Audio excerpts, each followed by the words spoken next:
तो इधर इमरान प्रताप गढ़ी कह रहे हैं कि कांग्रेस ने जमीन पर उतरकर लड़ाई लड़ी और उधर कांग्रेस ये देखा जा रहा है कि लोकसभा में राहुल गांधी के भाषण के बाद बीजेपी लगातार हमलावर है। उत्तर प्रदेश के फर्रुखाबाद से बीजेपी सांसद मुकेश राजपूत ने कांग्रेस पर हमला किया। प्राइम न्यूज से बातचीत में बीजेपी सांसद मुकेश राजपूत ने क्या कुछ कहा, आपको सुनाते हैं।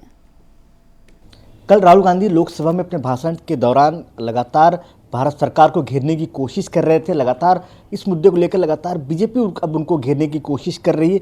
इसी मुद्दे में बात करने के लिए मेरे साथ मौजूद है फर्रुखाबाद से सांसद मुकेश राजपूत जी। सर, कल राहुल गांधी ने कहा हिंदुस्तान दो है, अमीरों का गरीबों का। राहुल गांधी ने जो कहा है उसमें कोई सत्यता नहीं है, जबकि इस देश में लगभग 60 वर्ष तक कांग्रेस ने शासन किया और हमेशा ही, चाहे इंदिरा गांधी जी उनकी दादी रही हों और चाहे उनके पिताजी स्वर्गीय राजीव गांधी जी प्रदेश के प्रधानमंत्री रहे, हमने उनका जब भी भाषण सुना तो हमेशा यही कहते थे, दोनों लोगों का उनका एक तकिया कलाम शब्द था। वो कहते थे, मैं गरीबी हटाऊंगा, मैं गरीबी देश से मिटाऊंगा। आज तक वो उन्होंने गरीबी नहीं मिटा पाई। उस समय दो भारत थे, एक गरीबों का भारत, एक रईसों का भारत।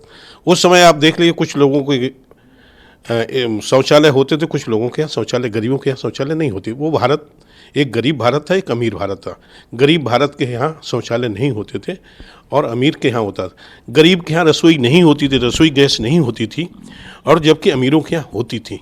ये माननीय नरेंद्र मोदी जी के द्वारा समाप्त किया, भारत एक किया गया। सर, लगातार यहाँ भी नहीं रुके राहुल गांधी। उन्होंने यहाँ तक कहा कि भारत की नीतियों की वजह से आज पाकिस्तान और चीन एक साथ खड़ा है, चुनौती दे रहा है भारत को।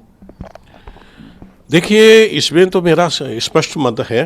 माननीय नरेंद्र मोदी देश के प्रधानमंत्री, उन्होंने जो काम किया है, आज विश्व के कोई भी देश हो वो भारत को सुनना चाहता, देखना चाहता और भारत के पास माननीय हिंदुस्तान से मिलना चाहता है और साथ रहना चाहता है। चाइना का रहा सवाल, चाइना का विस्तारवादी नीति है, इस वजह से चाइना हिंदुस्तान से कैसे मिल सकता है। स्वाभाविक पाकिस्तान का आतंकवादी रवैया है, वो पूरे हिंदुस्तान से लेकर आसपास अपने जो भी पड़ोसी मुल्क है वहाँ आतंकवाद फैला रहा है। जैसे वहाँ अफगानिस्तान में तालिबान को संरक्षण देना है, अन्य देशों को भी वो आतंकवादी संगठनों को बढ़ावा देकर अपने संरक्षित करके दूसरे देशों में आतंकवादी घटनाएं कराता है। ये दोनों को छोड़ के विश्व के जितने भी देश हैं वो हिंदुस्तान से मिलना चाहते हैं, हिंदुस्तान के साथ हैं।